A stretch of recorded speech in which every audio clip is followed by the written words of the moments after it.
beginning is 1938, when I had read about the handwritten soundtrack. It was taking place both in Munich and in Berlin.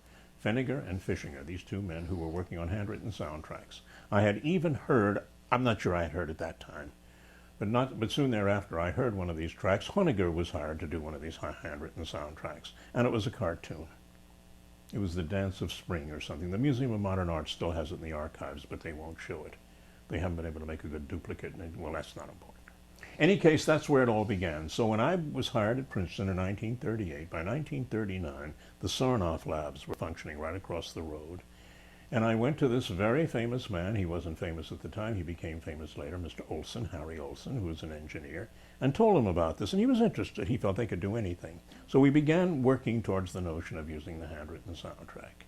He wanted to use acoustical sirens, and the question is, how to generate the frequencies and ways of drawing. In other words, you're not going to sit there drawing everything. You're going to duplicate, and you're going to have to use photographic equipment and so forth. Well, the truth of the matter is we never got anywhere. We made some funny noises on tape, and the war came, and that was the end of it. So that was that. That was the end of that particular period. It was quite obvious that it would never work very well. There was too much noise in the raw stock of the film. And we don't believe that anybody really got very far with the handwritten soundtrack. Now, we used to have a tape at the studio, which I could still produce, which is alleged to be handwritten soundtrack, Russia, circa 1935, 38. You know that story? Then, I won't bother telling it to you. We're not at all sure that wasn't a phony. So it must have been Feniger who went to Russia when they both had to leave Germany for the obvious reasons. One of them came here and the other one went to Russia. It is alleged that there he did all kinds of handwritten soundtrack development, and it is also alleged that the very last bomb that dropped on St. Petersburg, as we now call it again, on Leningrad, destroyed all of that in a basement somewhere in Leningrad. Now, how much of this is true, we simply do not know. But suddenly one day, we found ourselves surrounded by a group of Russian musicians. You remember the Russian composers came to Columbia. And Shostakovich was there and others, and Vladimir, of course, spoke to them in Russian. And when he asked them about these things, about the handwritten soundtrack, they said, oh, no, we were never interested in mechanistic music. And Vladimir said, I saw it at the Scriabin Museum. He said, no, you must have been mistaken. It literally went like that. So what happened was that about 3 or 4 months later, we got a diplomatic pouch delivered to the studio, to the Columbia Princeton Electronic Music Center, with a tape in it. And it was alleged, and it was a message both in Russian and English, that this was discovered out in the Urals at a little movie house which hadn't destroyed everything, or it had not had everything destroyed by the war. And here was a tape of the handwritten soundtrack. It was an example from what they said was a Jules Verne movie, science fiction movie, and here it was. Well, we put it on and we played it. Now, and we still have it. I'm sure I took a little snippet of it I used to use in lectures because anecdotally it's very valuable, and I'm sure we still have it at the studio, a big hunk of it. I'm sure Alice Shields has it. The truth of the matter is nobody's sure it isn't a fake. It sounds as if it could have been made by an electronic organ with maybe a flutist or a whistler, or who can tell. However, what seems genuine about it is that the single line, it's very simple music, the single line could have been done by a handwritten soundtrack, and the accompaniment underneath, too. So it's not out of the realm. It doesn't sound like anything that we would consider a sophisticated electronic music, either, if you wish, technically or musically. End of story. After the war, of course, and you've had this documented, I'm sure, when Vladimir and Otto began doing their work up at Columbia, I was in contact with them then and decided at that point that this was not for me. I didn't want to splice tapes. This is not what I was looking for in the electronic medium. I was looking, again, as you know, I was interested in temporal things, and I was very little interested in new sounds per se. So although I kept in touch with it, and above all with Peter Mose, whose name I hope is being documented in this series, I just simply followed what they were doing. So there we get into the late 50s. The late 50s I became involved again. The Rockefeller Foundation, and this can be told in many ways, but the Rockefeller Foundation decided that the electronic medium was something they should come to terms with. The Rockefeller Foundation was a very different place from what it is now. They were subsidizing musical activity of all kinds. They were subsidizing orchestras to have extra weeks of rehearsals. It's important to realize this. They were doing an enormous amount of musical, and they didn't have anybody advising them on music at that time. That was before they brought in their cultural advisors. That was a historian whose name, I'm sorry to say, I have forgotten. And he talked to us and he listened to us. They decided that Princeton and Columbia were the two places that should be given money to build the first American studio. And that was the way it all started. Columbia, because of what they'd already accomplished, what Otto Vladimir had done with their concerts and with their, call it what you will these days, tape music. And in my case, because I knew about these things, I talked with them about these things, and Vladimir and Otto wanted us to be together on this, and that's what they decided. So that's how it all began, and that's how the Columbia Princeton Electronic Music Center began. Any details you'd like to know, please ask. If at that stage, the techniques that Vladimir and Otto were using were not really interesting to you. No, I didn't. They simply didn't satisfy me, either musically or technically. I couldn't see myself splicing together tapes or generating from oscillators and so on. No, that was not of interest to me. But what had happened in the meantime was that in the early 30s, in the early 50s, about 53, there came the announcement of the so-called Mark I RCA synthesizer. This was built purely as a gift to David Sarnoff. I think it was his 65th birthday. It's either his 60th or 65th. I forgot now. They wanted to show David Sarnoff that what they could do. And these silly musicians were out there splicing tapes together. Well, that's such a silly thing. We could just do it without any of this tape splicing. We could build an instrument form that would produce any sound on demand. And they always talked in those terms. And they built the first RCA synthesizer, the Mark I, wrote an article about it, and brought out a record called The Sounds of the RCA Synthesizer, which was one of the silliest records ever heard by anybody. Their idea was that you get one of these things to imitate musical instruments. As one of them said to me, I think it was Harry Olson, this gives you some idea of the mentality with which we had to come to terms. Well, look, when Heifetz is over the hill, he'll come in here and he'll interpret with our machine, because it will play better than his violin playing, and yet it will be his conception, it will be his interpretation, a word they liked very, very much. So that's what they thought they were doing. But when they discovered that musicians of whom they had even heard, and that did not include me, found potentialities in this machine, they retired, they quieted down, and nothing more was heard for at least 4 years. They brought other people in. The man with whom I eventually worked was named Herbert Pilar, a Hungarian-born scientist who was much more sophisticated than most of the people around RCA. And with another man whose names are on all the blueprints and whom I don't think I ever met, and I've forgotten it now, they redesigned the machine completely. And the Mark II had very little relation to the Mark I. And that's the machine that still sits, you know where, up at Columbia. Now, when they built this machine, there were many rumors about why they wanted to build it. There were rumors that they were going to drive live musicians out of work. They were going to use it to bargain with the union. Now, I don't know how much of that is true, because there must be a grain of truth in it.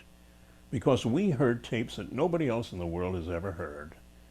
Very sophisticated, not so much jazz as concert pop, done by very fancy arrangements and very cleverly done. Very impressive. Didn't make any musical demands, but they certainly did some very slick things. It had nothing to do with that silly Nola imitating Vincent Lopez that they had on their first record, or any of that. It was simply, the first record was just dreadful. That is the Mark I, but this was the Mark II. The Mark II had very little in common with Mark I, but it was still very experimental. That is, it was tentative, and the most tentative thing about it, and the thing that made it impossible for us to think about, they recorded everything on disc.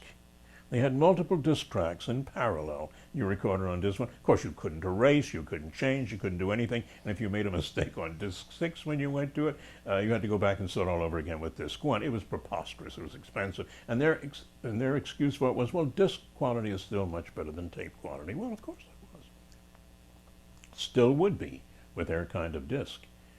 We said, well, we can't deal with this. They brought us in there, and they brought us. The us in this case would be Vladimir and me, down to RCA, Sarnoff Labs in Princeton, under very tight security. We were searched every time we left the building. It was really, well, industrial security, because they didn't quite know yet what they had and what to do with it. Their idea was that we should learn it, find out what we thought the potential was, and then decide to get our universities to buy one. And whether they could sell many of these to universities. They were totally unrealistic about both universities. But the machine, even in those days, cost almost $500,000 to build. Because what none of us realized is, if you want to build one of these little keyboard punch apparatus, and you have to put these things through with certain tolerances, they alone cost over $50,000 each. And the little wires that you need in order to scan the holes so that you get a continuity, so they had to have a certain degree of elasticity and yet not break, they cost $10,000 each. They were a form of gold. And the whole thing cost about $500,000 in those days, and we're not talking in the mid-50s. So we made it perfectly clear to them, look, no university is ever going to buy this.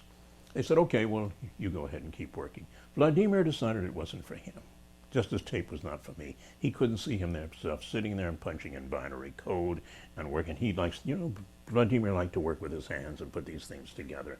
And I certainly had no desire to do that, though I had to do a lot of it eventually. So that there we were. So I went there twice a week. I was not even living in Princeton. I was teaching at Princeton. So I'd been coming down from New York. And I used to come down from New York with Vladimir when he was interested on a 7 o'clock train. At 7 o'clock, I'm usually thinking I'm going to sleep. And I would meet him on the train in the Pennsylvania Railroad, and he'd be sitting there eating a Hershey bar. I don't have to say my affection for Vladimir is unbounded, and no two people could have been more different, except we both have Russian backgrounds. The idea of this machine was absolutely perfect for me because you were punching in every aspect of the musical event, the mode of succession from that event to the next event. But the question is what to do with this elaborate, clumsy, and hopelessly expensive machinery. So RCA finally said, look, we know you can't afford the machine, probably no university can. For a nominal fee, and a very nominal fee, they transported the whole thing to 125th Street studio. And then Peter Mosé went to work with a bunch of young engineers financed by the Rockefeller Foundation. The first thing was how to transfer everything to tape. Multiple tape track. We got the first 4-track Ampex half-inch tape that was ever made, and a machine. And he simply did it with, with every kind of electronic device so that we could coordinate. We could go from machine to tape, go from tape back to machine, because you could play through this machine too. I mean, although you obviously produced on the machine, you could use it entirely as a processor. You could go in, there was a way of entering it with any signal you wanted to and process the signal internally within the machine, which I did in Philomel. It took us from 1957 to 1961 to have that machine ready to go. There are terrible problems. Look, I mean, I'm not an engineer, and I would not. He had 3 or 4 very bright engineers, and Peter Mosé was never wrong. I have to tell you that. I do not mean that this was a man who was always, when I say he was never wrong, I mean he would never do anything until he was absolutely certain it could work. He was regarded as ultra-conservative as an engineer, and regarded most other engineers as fakes or phonies or blabbermouths. So it was a slow process, but nothing ever went wrong along the line. It kept proceeding until we had the machine that I could use and began using. I used it experimentally from 58 to 61, both in Princeton, and then we moved it to New York, and then produced my first work in 61, which is a composition for synthesizer, which was not even concerned about new sounds or timbres. I was mainly concerned with the temporal control, which was available. And that was it. So ask me a question. After composition for synthesizer, you wrote ensembles for synthesizer. No, that came later. It did come later. That came later. There was Vision and Prayer was next. Right. The same year as composition for synthesizer. And my question about that, Milton, is that it strikes me, hearing that piece, that there certainly are new sounds in it, and that there is some differentiation in terms of timbres as well. Oh, absolutely. There was in composition for synthesizer, too. But I avoided certain things, Eric, that I did later. I avoided choral tone. I avoided recording new frequency over frequency to get the effect, what they call choral tone, this deviation from the central frequency. In the case of composition for synthesizer, I wasn't yet in enough control to control it the way I wanted to. In the case of Vision and Prayer, I was afraid it would throw the singer. She would never have heard anything. I'll tell you my Vision and Prayer story, and then we can take it from there. Vision and Prayer was commissioned. It was commissioned for Bethany Beardsley and the synthesized sound. And I worked and wrote out a complete score, as you know. The only thing I didn't specify in the score, of course, first of all, was a timbre. There was no way to do that. She was going to hear the tape, and she would find out what she was getting. The other thing was my concern about rhythmic values. Here I could get rhythmic values, which I know I could perceive and differentiate and distinguish, but which not only an instrumentalist could not play them. It's not because they were unplayable, though some of them probably were, but also because there was no way to notate them that would make them playable. And my problem at that moment was, how do I notate these ridiculous rhythms? If I wrote them down as something like 19 in the time of 17, but I didn't want to write that down. Not only would that be terrifying, but I mean, I couldn't have read it myself. It just so happens that I knew this is what I had conceived and put on the tape and what was eminently hearable and distinguishable. So what I did was I decided to fake a little bit and cheat on the score and simply have those values which are closest to reasonable values, particularly for a singer. Her her vocal part was complete, no question about that, and there were no such rhythms in her part, of course. In the other part, I simply had some approximations, but no approximation was off by more than, as I recall, 1/62nd of a second. I computed this very carefully. I had to be able to tell her, you know. Well, believe it or not, I sent her the tape and the score. She had already had the score because the piece was composed before I synthesized. And she called me in 2 or 3 days. Now, you know the story. And she said, Milton, something's wrong. Either the score is wrong or the tape is wrong. And she had caught so many places where I had just approximated. You see, the way she did this with her ear was not that she knew these absolute values, but comparing, as she went along the score, comparing a rhythm here with a rhythm here, which is notated the same ways, but they were slightly different. And her capacity to do that is phenomenal. Now, it turns out, by the way, that her capacity in that regard was only a little more developed than other people's at that time, and it was easily developable because we had engineers who learned to do it. We would have engineers who turn on a value here and another value here, simply testing equipment, and the difference would be 1/80th of a second, and they could tell the difference. You're not supposed to be able to hear that. But they had developed it. They simply had developed their capacity to do that particular task. In any case, we didn't know what to do, so Bethany said, make me a click track. So I made a click track, which I hated, which she hated. She didn't like to sing from a click track. I don't like to do anything with a click track. And nevertheless, the first performance she did was with a click track. Now, the interesting thing about this, Eric, is that for 15 years, she did that piece probably 50 times and never did it from memory, always had to use a score. When 2 years later, I did Philomel, a much more elaborate piece, a longer piece, much more elaborate electronically with every other kind of befuddlement in it, you know, modified voices, mutated sounds of all kinds. I wrote her a score with all the crazy rhythms written in.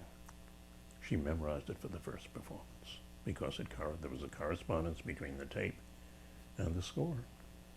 That's one of my favorite stories about hearing and learning to hear.